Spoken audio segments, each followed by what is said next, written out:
Welcome back to the Intentional Parents Podcast, Praying the Ordinary. How do we find God in the boring, mundane, frustrating, ongoing, seemingly dead time of life?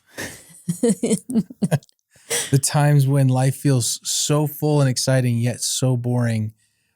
I think that's a lot of parenthood as I've experienced it, as we've experienced it. And Elizabeth and I want to talk about that today. And how do we actually make those mundane moments some of the most beautiful captured moments for Jesus in different ways? And so that can almost sound lofty or idealistic, but I don't think it is. I actually think it's very helpful and practical. And there's a lot of other folks that have lived much longer and are actually not even on this earth any longer that would give us wisdom and insight to that reality. If you haven't had a chance to rate and subscribe to the podcast, would you just take a second and do that? That is so helpful to just even pause for a second, 10 seconds, and just rate the podcast if it's been helpful. Leave a comment. Let us know how you're experiencing this, if this has been a blessing at all. And then subscribe, because every single week we release stuff. And you can also watch this. So head over to YouTube or click the YouTube link in the show notes. Social media at intentional_parents. Follow us there on Instagram and other handles, and follow along with the journey. With all that said, honey, do you ever find that this stage of life is boring and praying the ordinary? Every single day. I feel like I often find myself thinking, I have never worked so hard in my entire life and yet felt so bored at the same time. Yeah. Because you're working so hard and doing the same thing a lot of the time. I've been thinking about this actually a lot lately, this whole concept. Like, you came up with the idea for this podcast, and I only just kind of glanced at the outline. So I don't even know fully where you're going to take this, but somewhere not boring. Yes, great. But I've actually been thinking about this because of the age span of our kids. I find myself sometimes with the younger two, I may be feeling a little bit extra bored, which leads to irritation and like almost wishing away, like just ready for everybody to be older.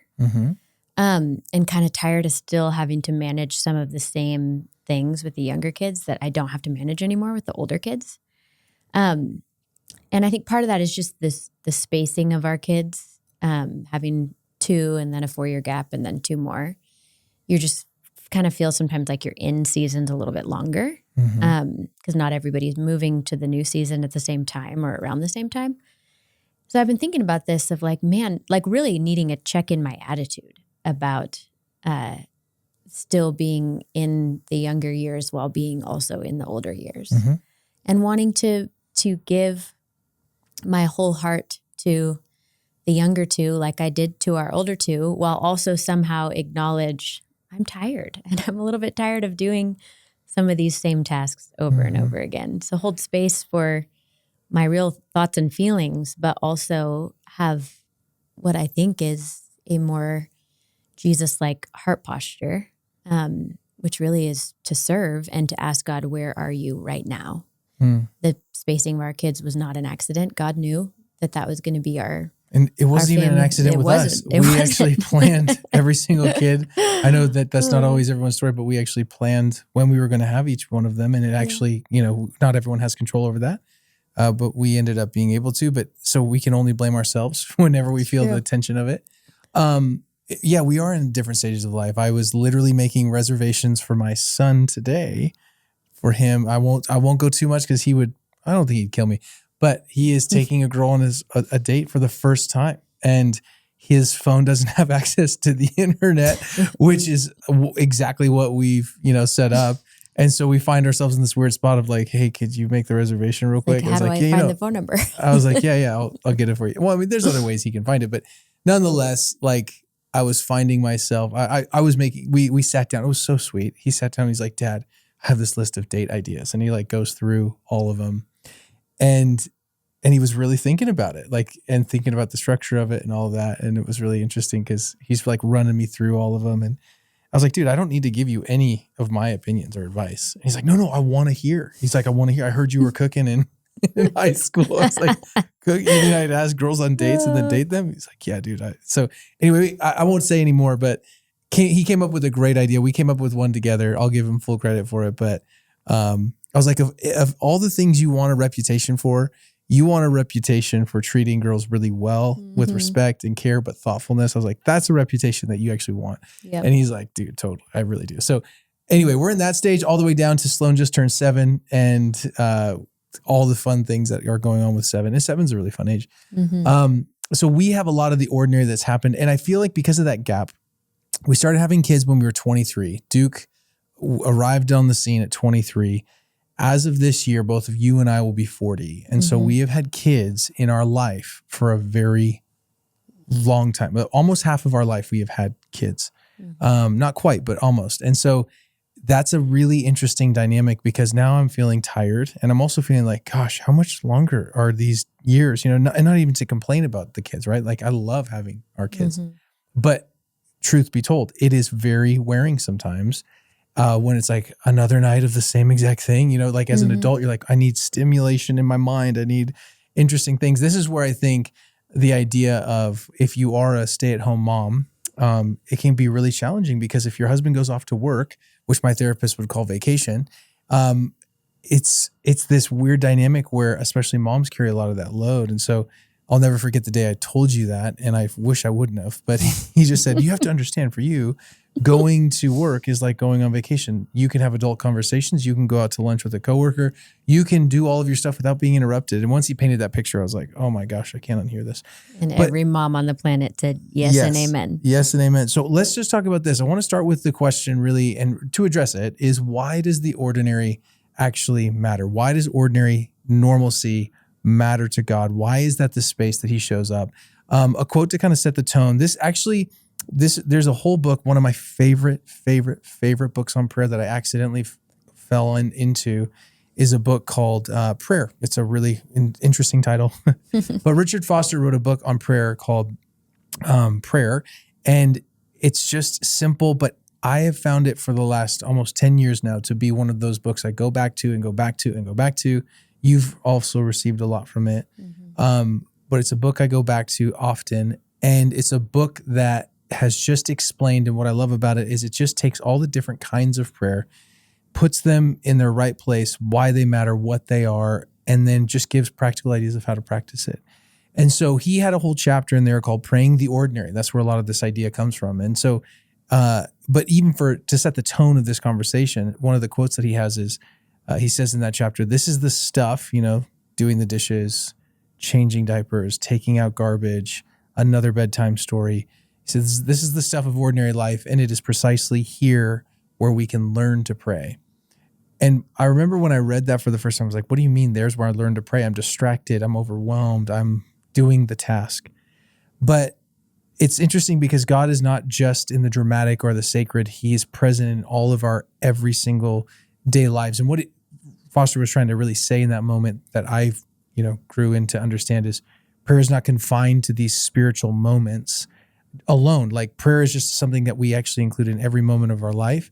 Colossians 3:17, love this verse. Whatever you do, do it all in the name of the Lord Jesus. That's anything. That is including dishes. That's including another bedtime story. That's including what happens. So why it matters to God. What are your thoughts on that?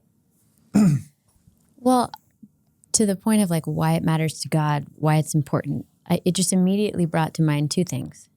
The majority of our life is lived in the ordinary, not the spectacular. I know. I wish it was not the case. If we look back at our life at the end of our life, or even, midlife where you and I are now, and look back at the last 40 years, the spectacular we could probably count on one hand, maybe. Marrying you was pretty spectacular. Yeah, that would make the cut. You think marrying you would make the cut? Marriage in general. Okay, you think our wedding. That it was so great that we didn't get pictures for? Oh my gosh. We don't have very many pictures. We have so many stories about that. Keep going. Well, that's another. Maybe we need a redo. Maybe we need like a, what's that called? I don't want to get photos now. We got married at 21. That was as good as it got. That was the peak for me. I had hair then still. You did have hair. Yep. You've gotten better over time. Oh gosh. I've changed. Go ahead. Anyway, most of our life is lived in the ordinary, not the spectacular. And it also makes me think of when you read the beginning of the creation story and you read after God created them both male and female and gives them a job to do to rule the earth with him, basically, and to steward the animals and the plants and the garden. Like, if even thinking about those tasks, those were ordinary, everyday tasks, what we would now call ordinary. And yet it's literally pre-fall what God created Adam and Eve to do, was to do these ordinary things that were so blessed by God that they were what we now call life in the garden, life before the fall, what we now call like the perfect life, what we were created for, with no sin, with no pain. That now we look at it, at those types of tasks, and they seem like annoying, hard. And we know some of that is post-fall, like some of the toil that comes with labor, and it's not as life-giving as it was supposed to be and all of that. But when you think about God created us to do ordinary things and to experience him right in the midst of those ordinary things. And isn't it just like the enemy to take all those ordinary things and to use culture, to use social media, to use, I don't know, all the things he's been using for millennia, to make those things seem lesser, to seem like we need to live our lives in the extraordinary all the time. And we need to be exploding with success. And we need to have enough money that we're not bothered with the ordinary things. That the ordinary things are taken care of by others and that we are not having to do them ourselves. Can I even just highlight what you're saying to because what I want to just hone in a little bit on what you're saying of some of the obstacles to praying the ordinary. One of them, I think, would be the fact that we often do what you just said. We think that the extraordinary is those moments when we're really connecting with God. But I want to actually talk about some of the obstacles to praying the ordinary, because I think guilt over not praying enough or correctly is one of the main things that stops us all, myself included, from praying more actively and attentively, because we feel that if it's not systematized, if it's not in a certain way, or if we had an example of somebody that said, you need to pray this way, it needs to look this way, therefore, if it doesn't look that way, you're not actually praying. I think undoing that is a really important part. What were you going to say? Well, first of all, I feel like it's important to normalize for people, and I'll be the one to normalize it. This is huge for me. I feel guilty about not praying enough all the time. Enough, quote unquote, whatever that means. And then when it gets to praying about ordinary things, I feel like, well, I haven't been praying enough. I don't want to just always be asking God for things. I don't want to just always be asking that he would help me with things or make things easier or make things, like just always be asking. I feel demanding. And then I get stuck in that cycle of, well, I feel bad that I'm not praying enough. And I feel like if I start praying and I just start asking, well, that's not the heart posture I want to have. So I just don't pray. Like that's I was usually wondering if you haven't been praying for me. I knew it. I'm just kidding. I'm kidding. But I think you're spot on. That is a huge obstacle for so many, myself included, of just feeling guilt over, well, we're not praying enough in general. Yeah. So I don't want to just pray about the things I need help with. I wasn't going to actually share this, but I think it's a good time and it's a good teaser. I recently wrote something that I'm really excited about. It's a book called Sowing a Hidden Seed. We're going to tell you a lot about it, but it's a resource, and the subtitle is Daily Prayers for your child's spiritual growth.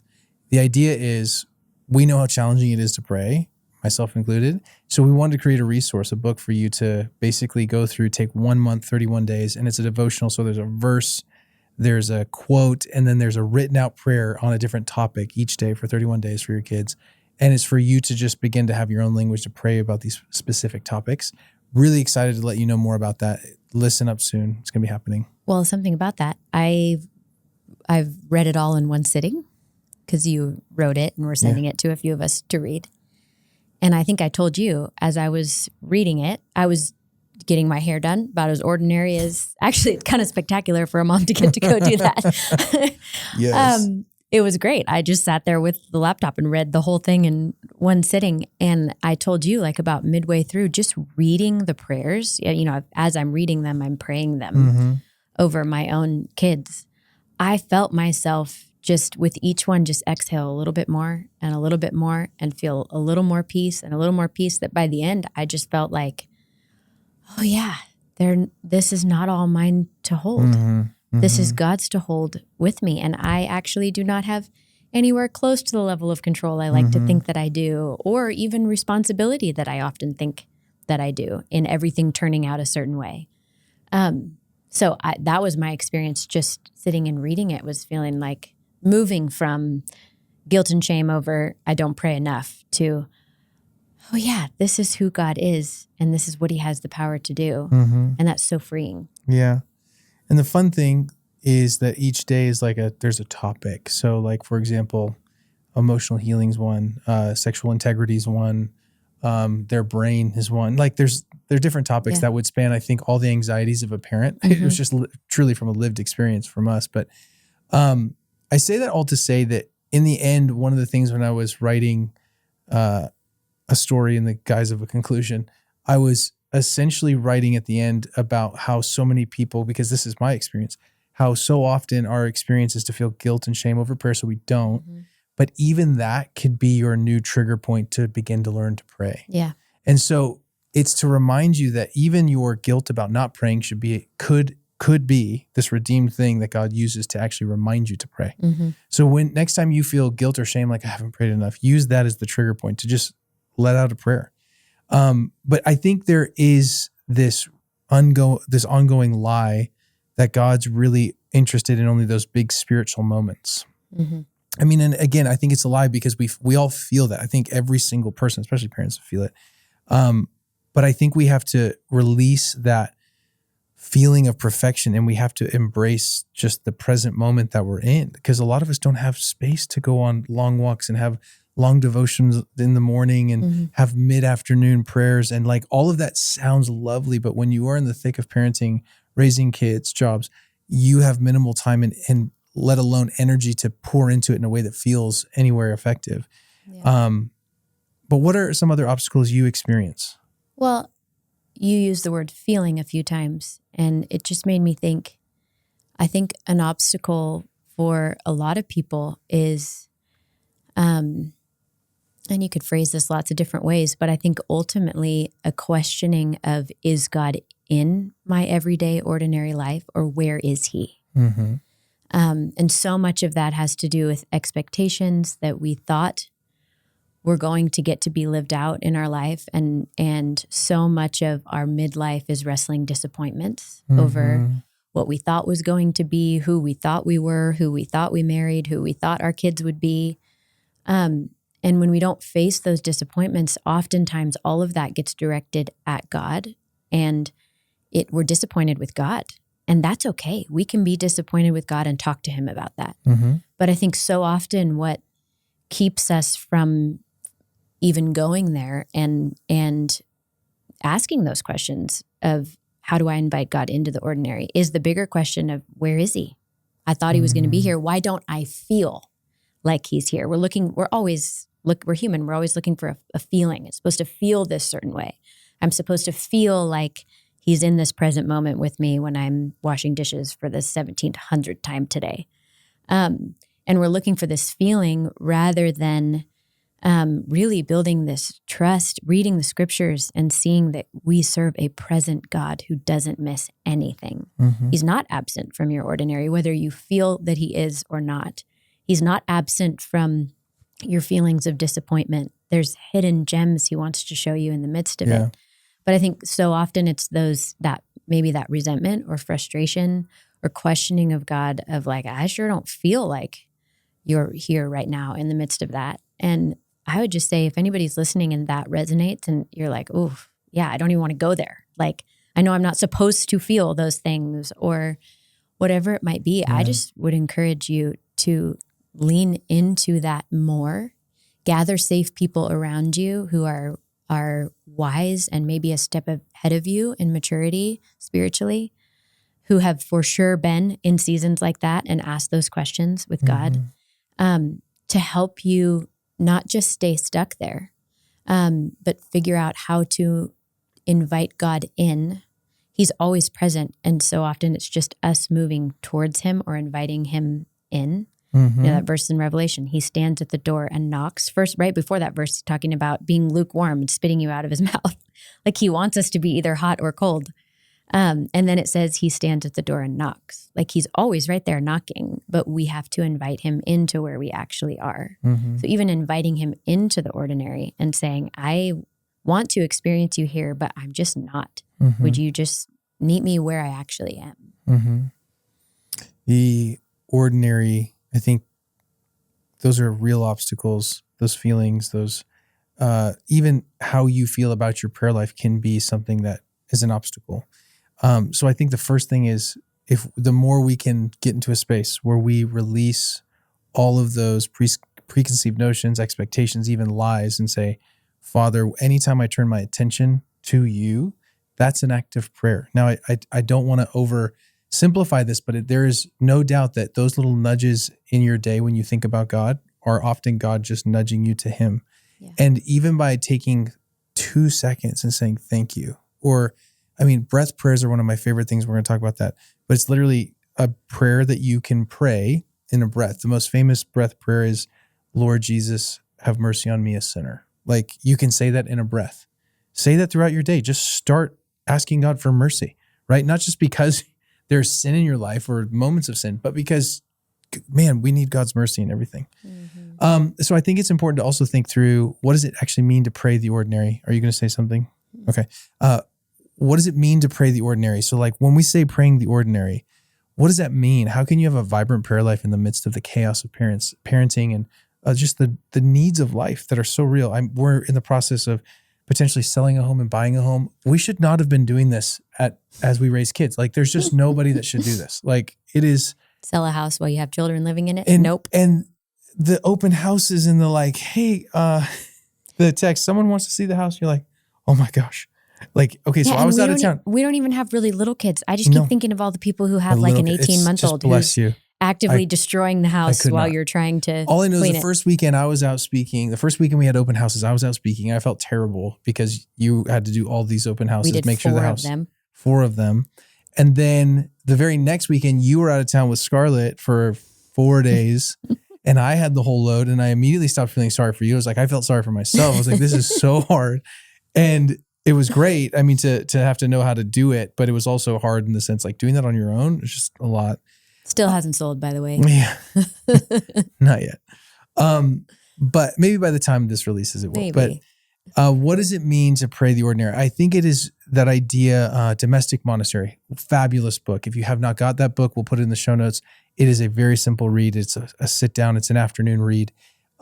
It just highlights, it's shaped a lot of our thinking around how does your family actually become the monastery in which your life and your spiritual self is formed? How do you actually grow in the way of Jesus?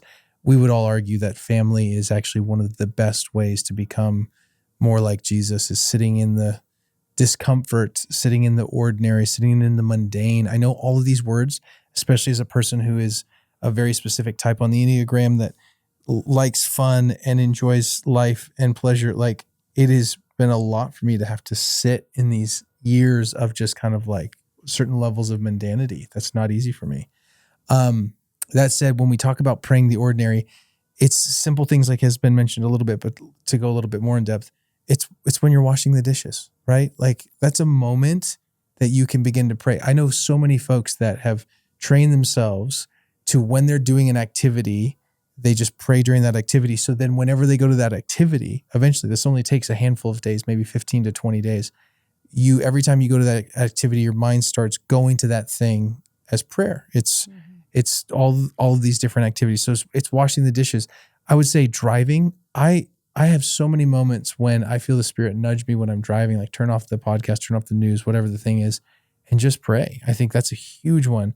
I think in the middle of your kids as you're parenting, I mean, just right before you go into a moment, I think, and I know this isn't his completely, but Justin Early, who we love and is a friend, he paused prayers. Like, right before you go into a parenting moment, pause and pray. God, give me wisdom to not destroy my children because they're acting like a fool, right?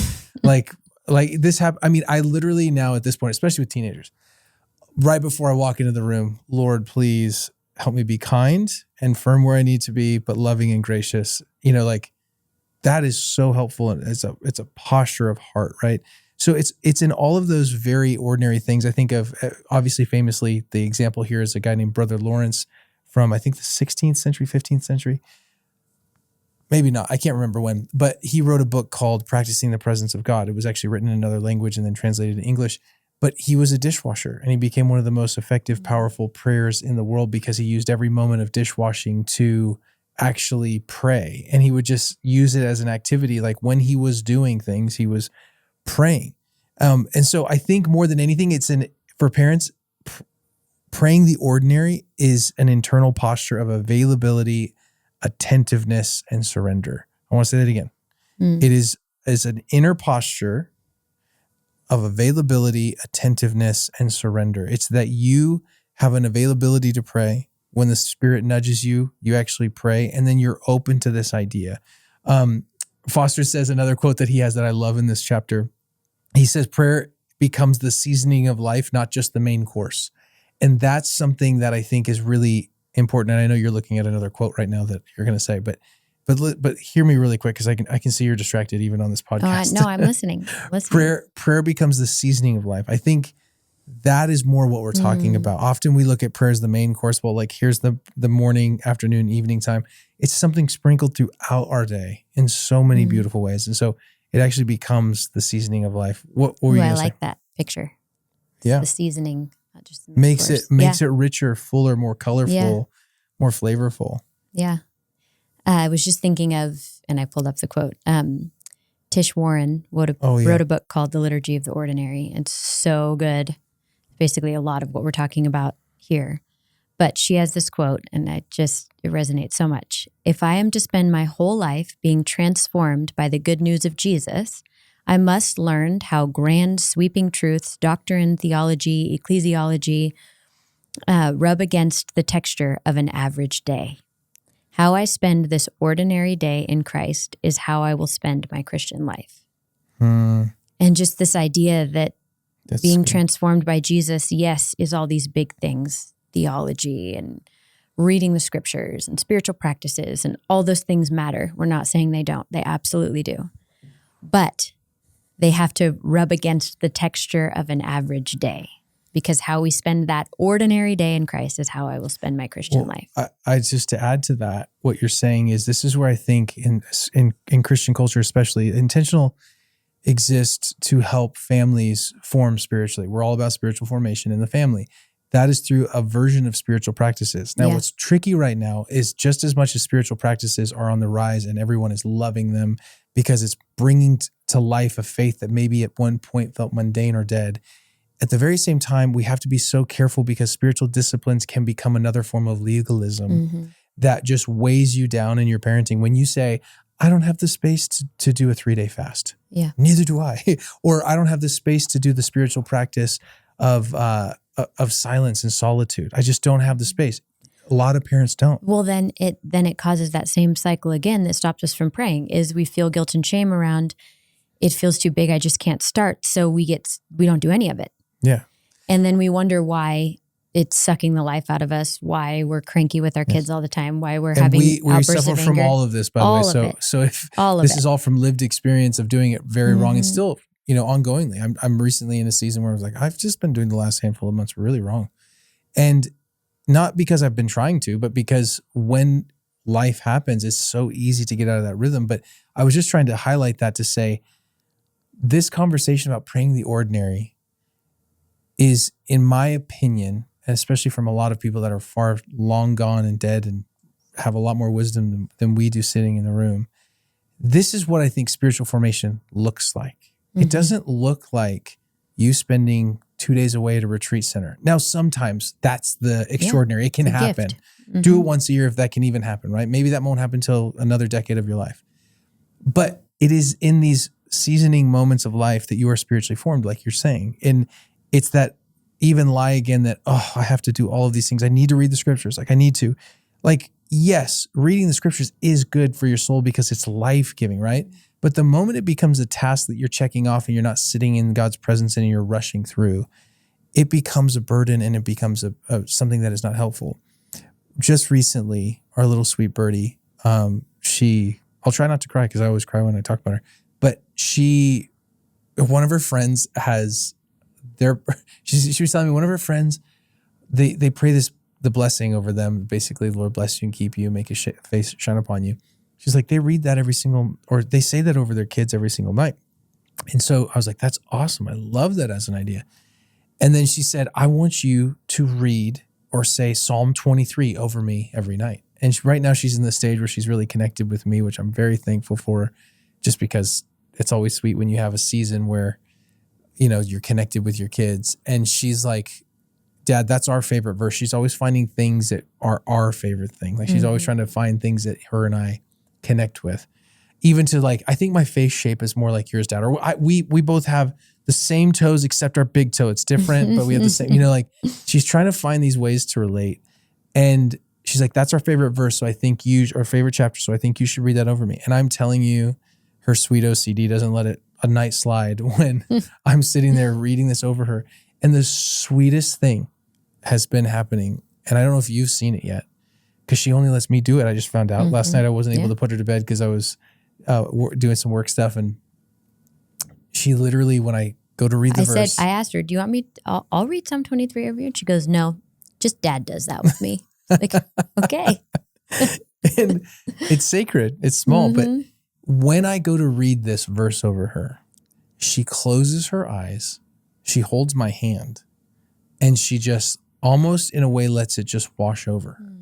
Now, I'm not instructing her, close your eyes, pray. None of this has been my leading. Even the idea was hers. Been hers. Yeah.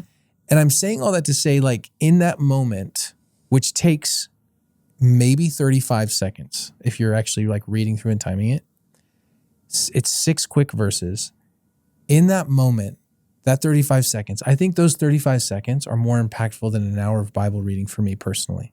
Yeah. I don't say that in the sense that, like, of course it's effective and powerful to read the scriptures and ingest it and memorize it. But I think it's just as amazingly as important to sit and read scriptures over your kids for 35 seconds. And the power and the kingdom impact, I think, are very similar, if not sometimes more. Yeah. And so I'm highlighting that to say it's ordinary. Experiencing the presence of God in that one ordinary moment makes me think of a little story from this morning, actually. Yeah. Our kids are homeschooled, but the girls 2 days a week go to like a hybrid school. So Tuesdays and Thursdays, they go to the hybrid school and I have a chunk of time, which is glorious. And I usually work those times, which today was one of those days. And then of course, Birdie got sick last night and Sloan had just gotten over getting sick. And so she convinced you this morning that she was sick. Sloan did. I called it. 100%. I called it. I was like, I don't think she's sick. And you're like, it's not that big of a deal. I was like, that girl's working. You big time. So anyway. Went from everybody's supposed to be at school to half the kids are home. Yep. And I am like a planner in case no one has figured that out for me by now. So pivoting plans is not my most favorite thing. So we were like waiting to see how everyone feels when they get up to decide what's today going to look like. Are we going to record a podcast? Or are we not? Is she going to be well enough to go over to Mama and Pop's house? I don't know. And so the day started like that. Then Sloan saying, my stomach hurts too, and I don't want to go to school.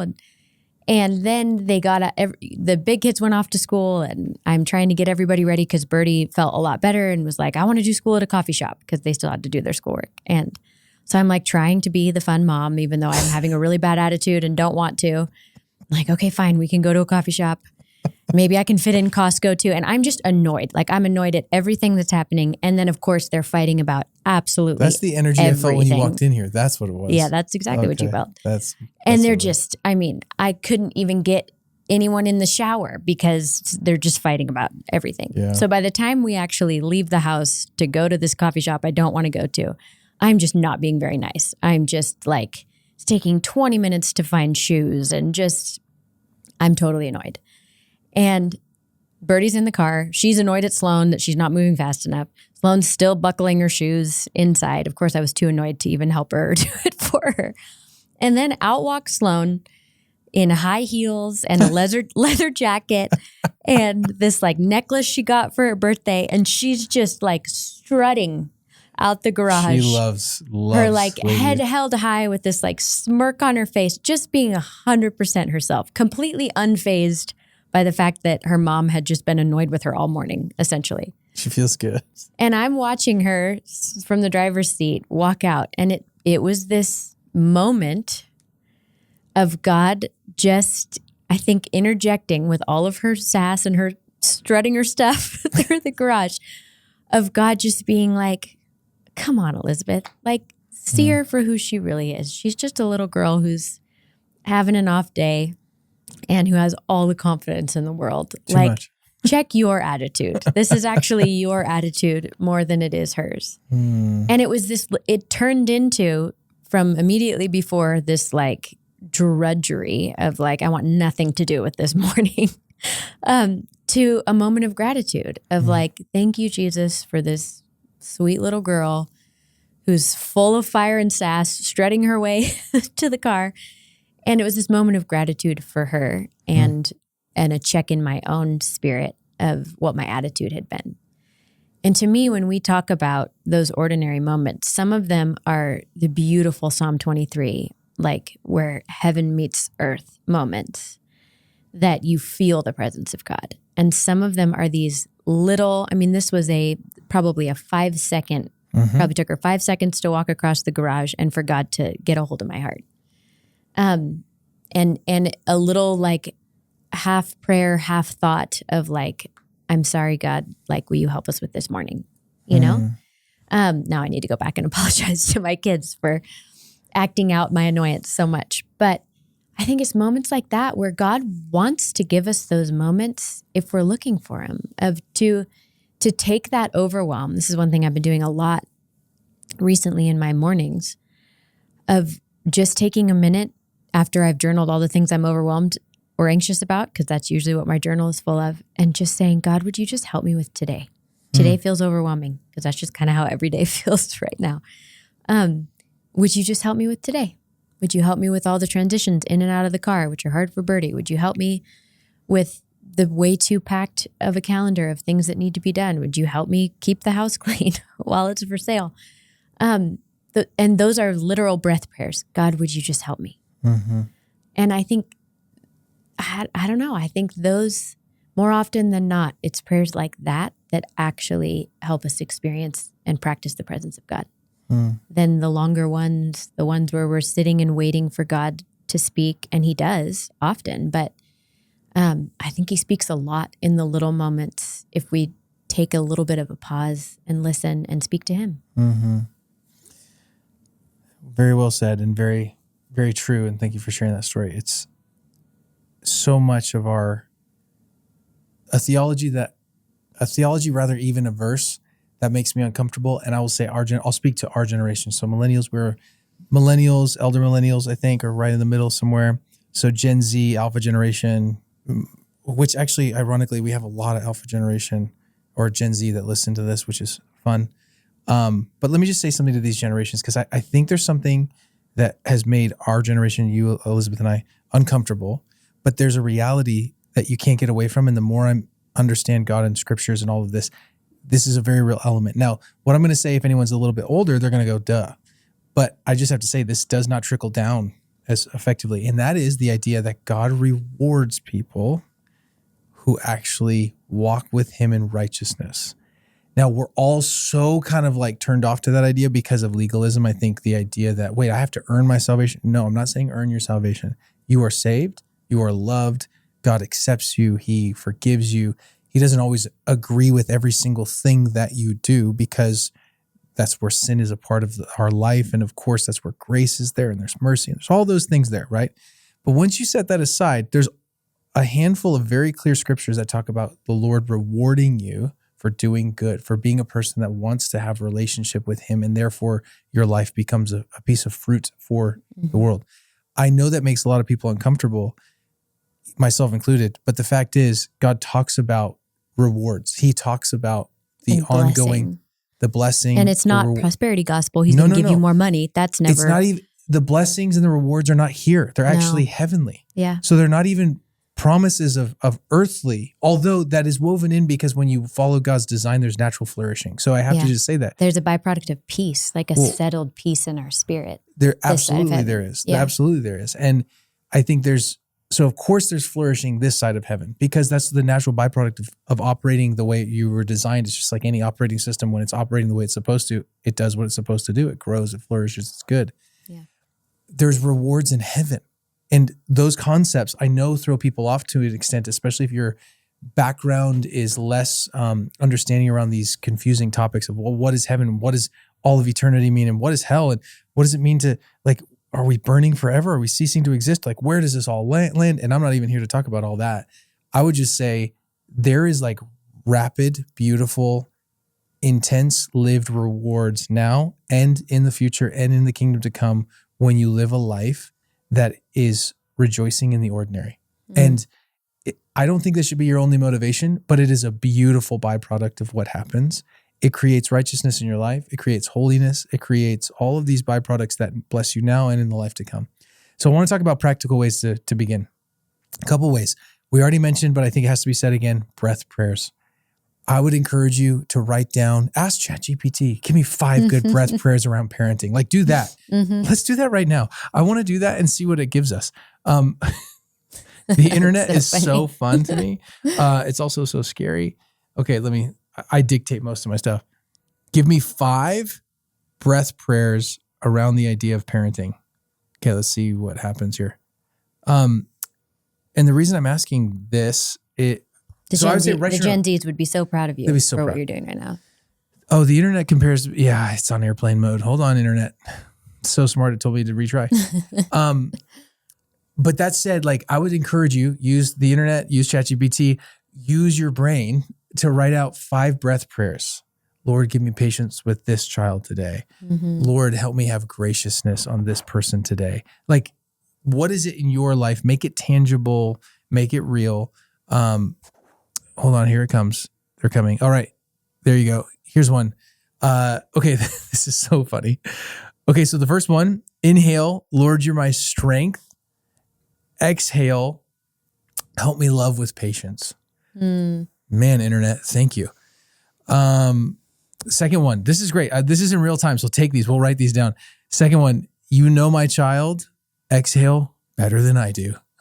This is terrifying. How great this is. Inhale, Father, shape my heart. Exhale, to reflect yours. Inhale, I surrender control. Exhale, I trust your care. And the last one, I actually really like this one. Inhale, come Holy Spirit. Exhale, guide my parenting today. We'll put all these in the show notes for you. Good. Thank you, ChatGPT. I want to put those all around our house.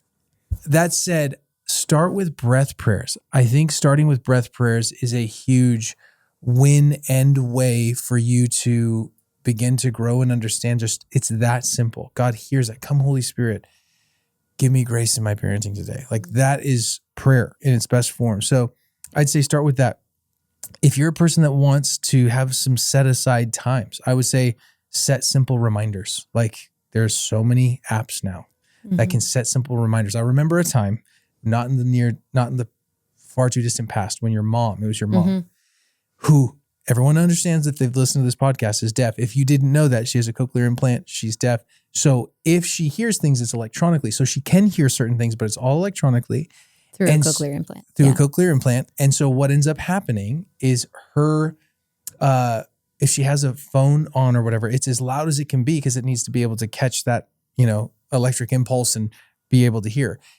She read that verse 7 times a day, I'll praise you. And she's like, that's it. She got this motivation. She got this stir. It was beautiful. It's a great example. You'll love this. Diane, I'm talking about you in a positive way, but she wanted to set 7 reminders throughout the day to just pray, to turn her attention to God, to pause and pray. And it was that simple. And she set 7 alarms based upon her hours of waking. So I think it was like 6, 9, 12, 3, 6, and 9. I think this was her pattern. And I mean, I cannot tell you, and she didn't know how to turn them off. Even if her phone was on silent, I have no idea. It would still at the very peak volume. There was many times we were podcasting and in the background, this just blaring alarm goes off. Well, our kids got super into it because they knew what it meant. Yeah. So they would hear it and they'd be like, time to pray. Got to go find Alma. And both annoying and beautiful. Annoying only because we'd be podcasting and be like, what is that going on? And we couldn't stop it. that part was annoying. But the other part is beautiful. And I think if 7's too many, set three times. And it can be as quickly as that. Pick one breath prayer. Start with one.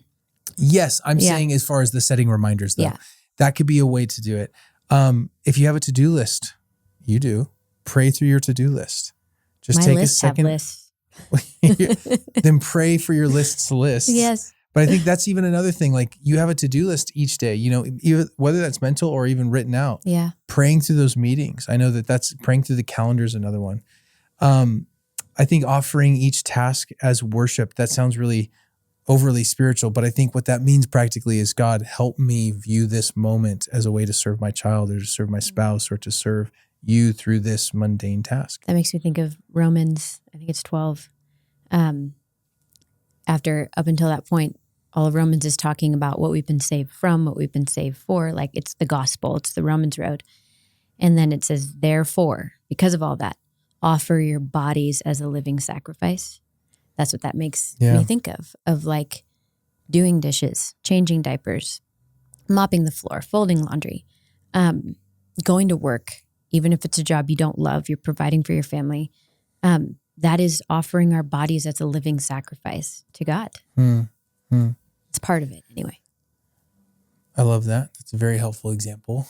I'd say this is one of the last things. This is just practical for my own life. Find the moments where no one else or no other things need you. So even if that means you have to sacrifice some of your conveniences or preferences to do that, to be able to enter into prayer.